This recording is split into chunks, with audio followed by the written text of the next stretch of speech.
Tapi ada juga kadang-kadang manusia yang jenis macam buah durian.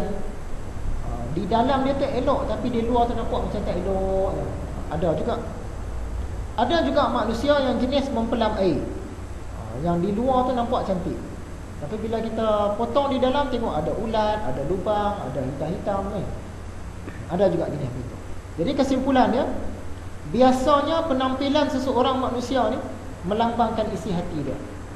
Kalau di dalam tu baik, di luar pun nampak baik lah. Biasanya macam tu. Benarkah Tuhan tidak memandang rupa seseorang? Kita selalu dengar orang sebut Allah tak pandang rupa, Allah pandang hati.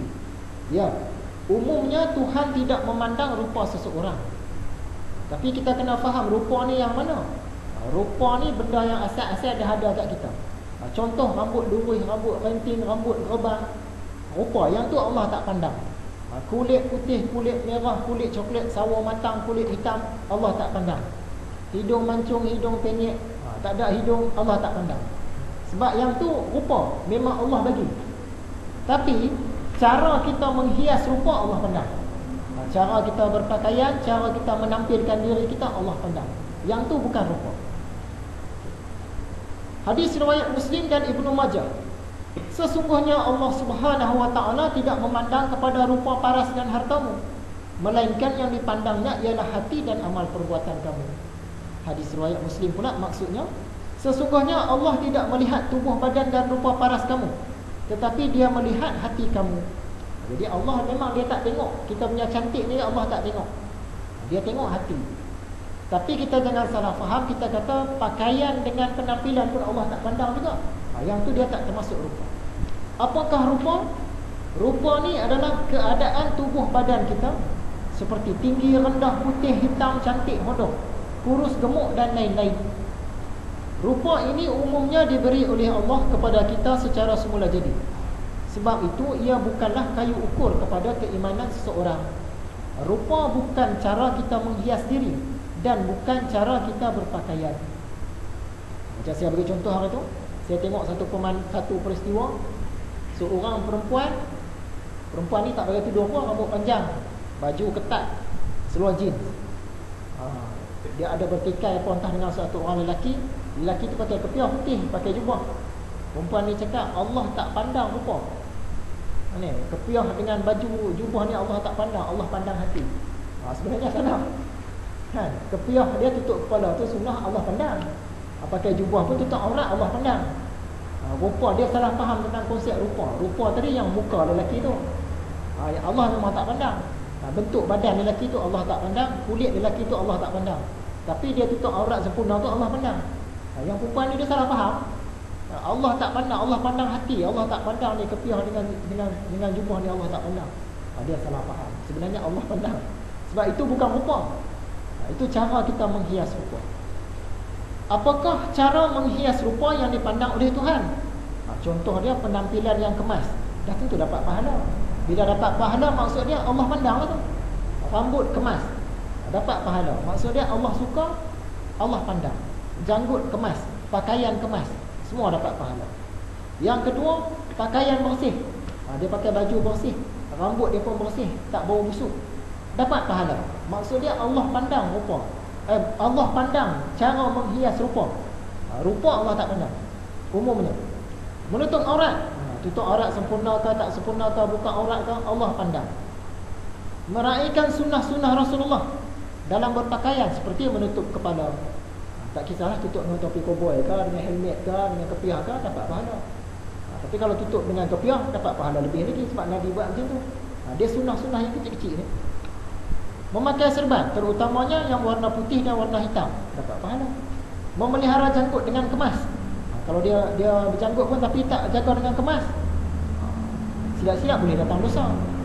Menipiskan lisan, memakai jubah, memakai pakaian warna putih, warna hijau, memakai cincin, memakai celak, memakai pakaian berwarna gelap bagi wanita, melonggarkan pakaian bagi wanita, memendekkan kuku, mencukur, mencabut bulu ketiak, menghadiahkan senyuman. Semua ni cara menghias rupa. Allah pandang ke tidak? Allah pandang. Yang Allah tak pandang tadi, yang rupa kita tu, yang cara kita punya penampilan, Allah pandang. Sebab tu dia bagi pahala. Apa bukti Allah memandang cara kita menghias rupa? Apa bukti Allah pandang penampilan kita? Yang pertama, kalau kita sengaja bagi nampak kotor, nampak comot, selekeh, berdosa. Saja-saja bagi kotor, bagi bau busuk, berdosa. Tapi orang yang hilangkan selekeh, hilangkan bau busuk, hilangkan comot tadi dapat pahala. Maksud dia Allah pandang betul. Kalau Allah tak pandang, dia tak kira lah. Kamu nak pakai macam mana pun, dosa tak dapat, pahala pun tak dapat, suka hati. Tapi sekarang ni Allah dia bagi. Kamu hias macam ni dapat pahala, hias macam ni dapat dosa. Maksud dia Allah pandang.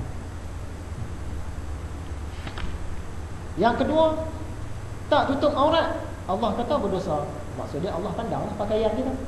Kalau tak cukup pakaian kita tu, berdosa. Tak tutup aurat dengan sempurna, berdosa juga. Sebaliknya, kalau tutup aurat dapat pahala, tutup dengan sempurna lagi dapat pahala. Yang ketiga, tak raikan sunnah-sunnah Rasulullah dari segi penampilan. Ada yang dapat dosa dan ada yang tidak. Mengapa? Tak dapat apa-apa. Jika sebaliknya dapat pahala. Sunnah-sunnah Rasulullah. Contoh dia, Nabi Muhammad ni dia suka pakai pakaian putih. Kita pun pakai, dapat pahala. Maksud dia Allah pandang apa?